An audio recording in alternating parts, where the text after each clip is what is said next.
नमस्कार। अयोध्या में भगवान श्री राम के मंदिर की प्राण प्रतिष्ठा में 15-16 दिन का वक्त बचा है। पूरा देश इस वक्त राममय है। जहां देखो वहां पर राम की चर्चा है। लोग दिवाली मनाने की तैयारी कर रहे हैं। हमारे साथ हैं डॉक्टर नंदकिशोर गर्ग। उनको भी निमंत्रण मिला है अयोध्या से और शामिल होंगे प्राण प्रतिष्ठा समारोह में प्रधानमंत्री नरेंद्र मोदी के साथ।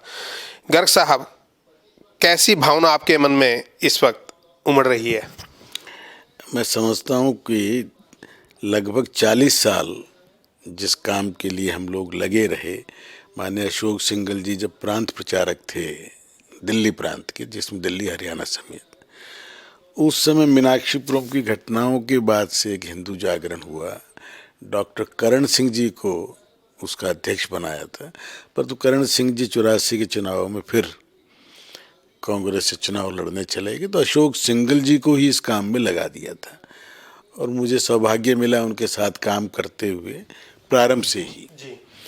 और कार सेवा में भी जाने का मिला अवसर। जब परिंदा नहीं पर मार सकता था तो हम ये लखनऊ तक पहुंचे थे, जबकि गाजियाबाद जाया था। 99% लोग गाजियाबाद या बॉर्डर पर रोके गए थे। तो आज जो लगता है कि ये तो ऐसा स्वप्न साकार हो रहा है। जब ढांचा टूटा तो विद्या भारती के खेलों के लिए दिल्ली में हमारी ड्यूटी थी।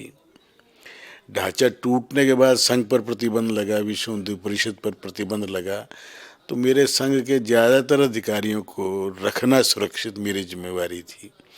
तो जब बड़ा नज़दीक से देखा, सुना, समझा रज्जू भैया जी से, शेषाद्री जी से, अशोक सिंघल जी से, तो धीरे धीरे पर जिस दिन ढांचा टूट गया था उस दिन ये तो मेरे दिमाग में निश्चिंत हो गया था कि अब ये जो मेन झगड़ा हट गया, अभी बनने में समय कितना ही लगो।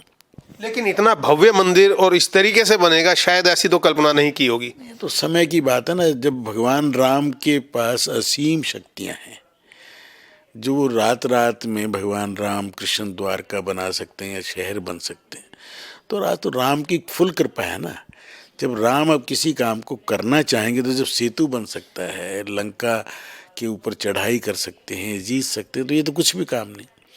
परंतु आज मैं उनको याद करता हूँ जो के नायर को, जो उस टाइम डीएम थे, आईसीएस थे, जिन्होंने पहली बार नेहरू जी के आदेश के बावजूद कहना नहीं मूर्ति नहीं हटेगी, ये हिम्मत करना, रिजाइन किया। पहले उनकी बीवी एमएलए बनी, फिर वो दोनों एमपी बने।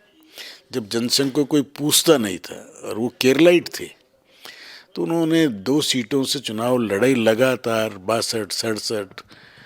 तो उन व्यक्तियों का काम, और फिर लगातार कितने लोगों ने शहादत दी है, कितने परिवारों ने इस पर खपा दिया है, कितने प्रचारकों ने अपने आप को बेनाम चले गए। ओंकार भावे कितने लोगों को पता है, आचार्य गिरिराज किशोर को कितने लोग जानते हैं।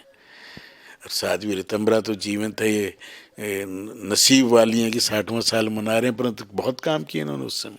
और आपने बात की जैसे कि वो साउथ इंडियन थे, इसी प्रकार से के मोहम्मद, उन्होंने ये कहा, के मोहम्मद कहना मेरे को बड़ी धमकियाँ आई कि तू मुसलमान। कहना मैं मुसलमान हूँ, नमाज पढ़ता हूँ, परंतु मैं एज आर्कियोलॉजिकल सर्वे के सिपाही के नाते जो मैंने देखा मैं उसको नकार नहीं सकता।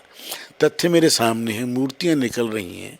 बीबी लाल तो 95 साल के होकर शायद गए थे। उन्होंने भी जब खुदाई पहली की थी तो उन्होंने इस रूप में नहीं की थी कि ये कोई झगड़े बढ़ेंगे। पर तो आज मैं सुधीर अग्रवाल जी का जस्टिस का पढ़ रहा था, आज के अखबार में जागरण, मैंने भी पढ़ा। हाँ, कैसे कि मेरी टांग के फ्रैक्चर भी हो गया तो भी मैंने सब पेशियाँ अटेंड की। पत्नी को हृदयाघात का भी उन्होंने बोला। और रास्ते में इलाहाबाद से प्रयागराज से लखनऊ जाते समय सारी गाड़ी में, एक गाड़ी में रिकॉर्ड चलता था, करेक्शन करना, लिखना, कितना बड़ा जजमेंट है, कितना इम्पोर्टेंट जजमेंट है। पहले तो क्यों 3 जजों ने वो लिखा, उसी के आधार पर सुप्रीम कोर्ट ने मोटा मोटा जजमेंट दिया है। तो कितने लोगों ने, और फिर उस श्रीवास्तव जी का जो जज थे डिस्ट्रिक्ट, जिन्होंने ताला खोला था, उस समय कहना मेरे को तो ऐसा लगा जैसे मेरे सामने हनुमान जी बैठ के मुझसे कह रहे हैं कि ताला लगाने का कोई आदेश ही नहीं है भाई, कहीं लिखा ही नहीं है, ताला लगा क्यों, यही नहीं लिखा रिकॉर्ड। अब डॉक्टर साहब, ये सनातन संस्कृति के लिए, भारतीय संस्कृति के लिए ऐतिहासिक पल है, लेकिन विपक्ष के नेता इसको ये प्रचारित करने में लगे हैं कि ये संघ का और बीजेपी का कार्यक्रम है। मैं कह रहा हूँ जब विपरीत बुद्धि है ना, विनाशकाल है। आज वो उनको, आज मोदी जी को या राम जन्मभूमि को या इस विचारधारा को ऐसे ऐसे दुश्मन मिलते रहें तो और जल्दी तेजी से बढ़ रहा ना काम। ये सब मदद कर रहे हैं, निशाचर जो लोग हैं ये बहुत मदद कर रहे हैं इस समय। अगर ये लोग उल्टा सीधा ना बोलें, अब कल क्या ज़रूरत थी फिर माफ़ी मांग रहे हो जितेंद्र आव्हाड कि हम क्षत्रिय हैं और क्षत्रिय तो मांसाहारी होते हैं, और राम जंगल में क्या करते थे, और बाद में शाम तक आते आते माफ़ी मांग रहे। अरे कौन इसमें क्षत्रिय और उसकी बात नहीं है, कोई जाति के आधार पर वर्ण के हिसाब से ना मांसाहारी है ना शाकाहारी है। नेचुरल वे में हर आदमी शाकाहारी है, क्योंकि भारत ने जो, भगवान ने हमारे को जो शरीर दिया, जो दांत दिए हैं, वो सब इसी काम के दिए हैं। हाथी को दांत दूसरे ढंग से दिए, शेर को दूसरे ढंग से दिए। और वैसे भी वो तो कंदमूल फल लाते थे। और दूसरा इसका पहलू ये भी है कि देश काल वातावरण के हिसाब से परिस्थितियां बदलती रहती। मगर रामभद्राचार्य जी ने सारे तथ्यों से दे दिया श्लोक पढ़ के, परंतु ये मूर्खता है ना। मतलब लोगों को बिना मतलब नाराज करना, बिना मतलब की बातें करना। कांग्रेस आज भी अभी भी दुविधा में है। अरे होशियारी इसमें है कि बुलाया हम जाएंगे जी, तो आधा शो तो स्टील करो ना। अगर सारे शो में तुम भी साथ में बैठे होगे तो भाजपा संघ या विचारधारा वाले दूसरे लोग क्या कहेंगे, क्यों आ गए, ऐसा तो नहीं कहना चाहिए। और वैसे भी राष्ट्र पुरुष हैं भगवान। हम तो कह रहे हैं कि राम राष्ट्र पुरुष, और ये राम मंदिर नहीं, राष्ट्र का मंदिर है। ये शुरू से संघ की फिलॉसफी क्लियर है कि ये पूरा राष्ट्र एक है। यहाँ रहने वाले सभी हम हिंदुस्तानी हैं, सभी भारतीय हैं। कोई नाम दे दो, हमें नाम तो औरों ने दिए हुए ना, ये तो हिंदू नाम भी। हम सनातन धर्म की परंपरा को मानने वाले लोग हैं। राम की 77 पीढ़ियाँ हैं, कोई एक है क्या? भागीरथ जी गंगा को लाए तो कोई जादू से नहीं लाए थे, मेहनत की थी कई पीढ़ियों ने गंगा को ऊपर से नीचे ला के, और जैसे आज नहर बनती हैं। तो ऐसा परिवार या ऐसी परिपाटी है सूर्यवंशी, तो मैं भी सूर्यवंशी हूँ। सारे ही सूर्यवंशी थे पहले, या चंद्रमा वंशी जो रात के थे, जो भगवान कृष्ण को मान के वो रात को पैदा हुए, वो चंद्रवंशी हो गए। दिन में पैदा हुए भगवान राम 12 बजे, तो सूर्यवंशी हैं। महाराज अग्रसेन तो क्षत्रिय सूर्यवंशी से, फिर उनका निमय वाणिज्य वर्ण अपनाओ भाई।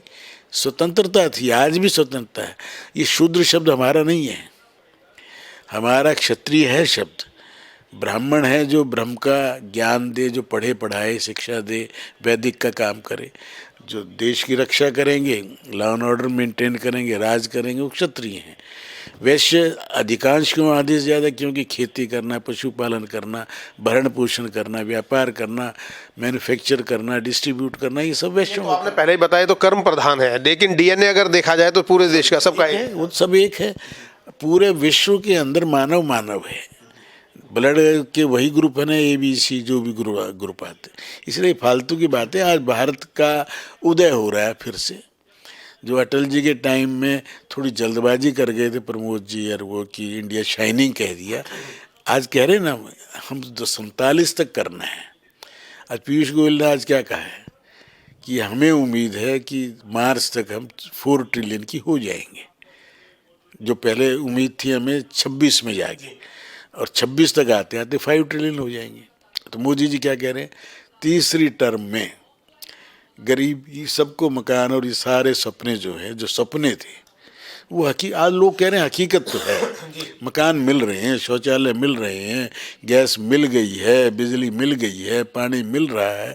अब ये कोई सपना नहीं दिखा रहे, क्योंकि जब इतने लोगों को मिल गया, और 12-14 करोड़ लोग तो गरीबी के से ऊपर आ चुके हैं, सबको मिलेगा। क्योंकि अब आज हमारी इनकम, हमारी जो कटौती थी 15 पैसे पहुंचता था नीचे, आज 100 का 100 पहुंच रहा है। आते समय पहले 15 पैसे आता था, मैं समझता हूँ आज 50-60 पैसे आने लग गया। अभी भी मैं 50-60 कह रहा हूँ। जैसे जैसे लोगों का नीयत ठीक होती जाएगी, कानून ठीक होते जाएंगे, टैक्सेशन में जो टैक्स लगे हुए तो घटेंगे। अभी आप देखना कितना ही मना करें सीतारमन, 1 फरवरी के बजट में इनकम टैक्स में बहुत बड़ी राहत आई। चलिए उम्मीद करते हैं हम ऐसा ही होगा। बहुत बहुत धन्यवाद हमसे बात करने के लिए डॉक्टर नंदकिशोर गर्ग, जो बहुत जल्द राम मंदिर का जो प्राण प्रतिष्ठा होने वाली है उसमें शामिल होने के लिए जाएंगे और इस ऐतिहासिक पलों के गवाह बनेंगे। उनका ये कहना है कि ये राष्ट्र मंदिर है, क्योंकि भगवान श्री राम राष्ट्र पुरुष थे और सब लोगों को खुले मन से इस बात को स्वीकार करना चाहिए, वर्ण, जाति और राजनीति को अलग रखकर। कार्यक्रम नमो इम्पैक्ट में आज इतना ही। नमस्कार।